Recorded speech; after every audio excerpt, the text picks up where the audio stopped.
학점은행제로 편입 자격을 만드는 건 대학에서 만드는 것보다 10배는 쉽습니다. 그렇게 쉽게 만들면 대학교 교수님께서 좋게 보실까요? 출신 대학이 한양대학교인 사람과 한양사이버대학교인 사람, 여러분은 누구를 뽑으실 건가요? 인터넷 광고에 속아 학점은행제 제도를 알아보고 있다면 주의하셔야 합니다. 이 영상을 통해 학점은행제 편입이 나한테 필요한 과정인지 꼭 검토해보길 바랍니다.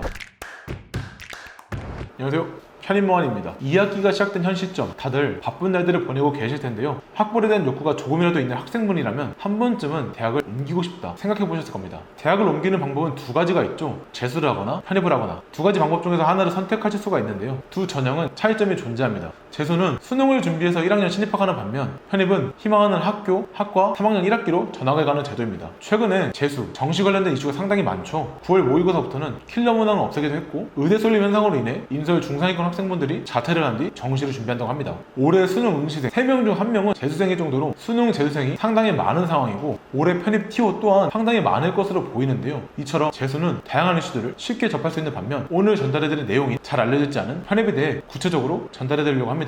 편입은 앞서 말씀드린 것처럼 대학교 3학년 1학기로 전학을 가는 제도입니다. 편입에 성공할 경우 2년만 다니고 졸업할 수 있으며 원서 접수 제한이 없다는 엄청난 장점을 가지고 있는데요. 이러한 편입을 하기 위해서는 가장 먼저 지원 자격을 갖추셔야 합니다. 지원 자격에는 두 가지 종류가 있습니다. 일반 편입과 학사 편입 두 가지로 볼 수 있으며 일반 편입의 경우 대학교를 2년을 다니거나 전문대를 졸업해야만 지원할 수 있고 학사 편입의 경우 4년제 대학을 졸업해야만 지원할 수 있습니다. 전문대 졸업생은 학사 편입으로 지원이 불가능하다는 건데요. 학사 편입은 4년제 졸업생의 특권 같은 거죠. 이렇게 편입은 일반과 학사 두 가지로 나뉘는데요. 일반 편입의 경우 2학년 2학기까지 다니고 3학년 1학기로 대학을 옮기기 때문에 시간적으로 손실이 전혀 없습니다. 하지만 학사 편입의 경우 4년제 대학을 졸업한 다음 3학년 1학기로 입학해야 되기 때문에 시간적 손실을 감수해야 하는데요. 심지어 모집 인원도 일반 편입이 학사 편입보다 월등히 많습니다. 아니 그러면 뭐하러 학사 편입으로 준비하냐? 학사로 준비하면 손해 아니냐? 이렇게 생각하실 수도 있는데요. 일반과 학사는 수치상으로 보이는 TO 외에 엄청난 차이점이 존재합니다. 결론부터 말씀드리자면 학사 편입은 합격 점수 커트라인이 더 낮다는 겁니다. 그 이유는 일반 편입의 경우 자격을 갖추기 수월한 편입니다. 앞서 말씀드린 것처럼 2년만 대학을 다니고 3학년 1학기로 학교를 옮길 수 있기 때문인데요. 이 자료를 통해 확인해 보자면 한양대 기준으로 봤을 때 일반 편입은 한양대 밑에 있는 학교 학생들이 모두 잠재적 경쟁자가 됩니다. 현역 시절에도 못 이겼던 학생들과 한 번 더 경쟁해야 한다는 거죠. 학사 편입은 어떨까요? 인서울 중하위권 학생들이 졸업하고 나서 다시 편입을 준비할까요? 그럴 리가 없겠죠. 보통은 취업을 준비하며 학사로 준비하는 학생들은 지방대나 학점은행들을 통해 자격을 갖춘 학생들이 됩니다. 일반보다 훨씬 수월하다는 거죠. 여기서 등장한 학점은행제는 뭘까요? 학점은행제는 간단하게 말씀드리자면 대학교 졸업과 동등한 학력을 갖출 수 있는 제도입니다. 보통 대학교는 수업으로만 학점을 이수하기 때문에 졸업까지 2년에서 4년이 걸리죠. 하지만 학점은행제의 경우 졸업에 필요한 학점만 모으면 조기 졸업이 가능한 시스템이 구축되어 있습니다. 학점을 채우는 방법은 수업 외에도 학점으로 인정되는 자격증과 시험 그리고 대학교에서 이수한 학점까지 모두 인정받을 수 있는데요. 주의하실 점은 대학교에서 이수한 학점을 인정받기 위해선 자퇴를 하셔야 한다는 점입니다. 자, 이렇게 다양한 제도와 방법을 통해 빠르게 학점을 채울 수 있는데요. 학점은행제를 편입을 준비하다면 유리하다는 건 어느 정도 알고 계실 테니 학점은행제 편입의 단점에 대해 먼저 말씀드리겠습니다. 첫 번째 단점은 지원 불가능한 학교가 존재한다는 건데요. 국내 최고 대학인 서울대는 지원이 불가능합니다. 서울대뿐만 아니라 학점은행제를 통해 지원할 경우 대학에 붙는 학교가 몇 군데 존재하는데요. 고려대, 경희대, 외대, 단국대, 가톨릭대, 가천대, 인천대는 학점은행제 졸업장을 취득해야만 지원할 수 있다는 제약이 존재합니다. 두 번째 단점은 행정처리 업무 일정입니다. 학점은행제는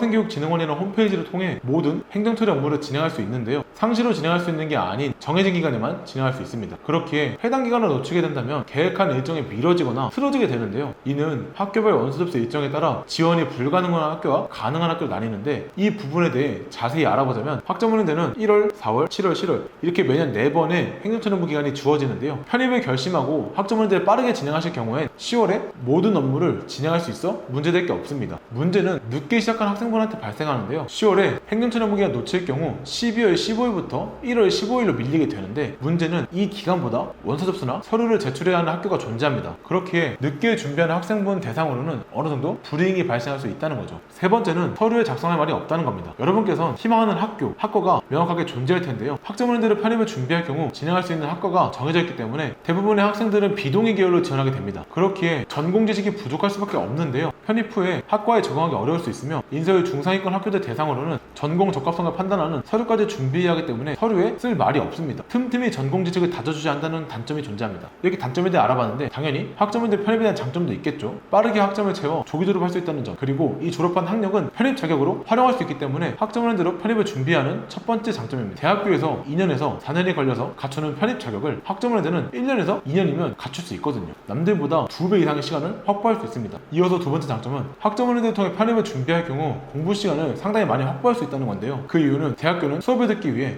학교에 직접 등교해야 합니다. 하지만 학점원들은 모든 과정이 온라인으로 진행되기 때문에 직접 등교하지 않으셔도 됩니다. 집에 있는 컴퓨터 혹은 들고 있는 스마트폰을 통해서 온라인으로 수업을 들을 수가 있어요. 엄청난 장점이죠. 이동하는 시간도 줄여주고 공부에만 집중할 수 있는 환경이 갖춰지니까요. 공부 습관이 잡혀있고 편입이 간절한 학생분이라면 최적의 환경 세팅일 텐데요. 심지어 성적 받기도 수월합니다. 왜냐? 학점원들 또한 대학교와 마찬가지로 상대평가로 성적을 부여받게 되는데요. 학점원들 제도를 활용하는 대부분의 사람들은 40대, 50대, 그리고 주부님들과 직장인분들이거든요. 이분들은 이수를 목적으로 과정을 진행하곤 합니다. 조금만 신경 써주신다면 우수한 성적을 받을 수 있으며 단기간에 편입 자격을 갖추고 공부 시간을 확보할 수 있다는 점, 게다가 성적까지 잘 나온다는 큰 장점들이 있다고 볼 수 있습니다. 자, 이렇게 학점원들 편입에 대한 장단점에 대해 확인해봤는데요. 학점원들을 통해 편입하기로 마음을 먹으셨다면 꼭 본인의 필요한 정보가 있는지, 내 상황에 맞는지 상담을 통해 확인해보신 다음 진행하시는 걸 권장해드립니다. 오늘도 시청해주셔서 감사합니다.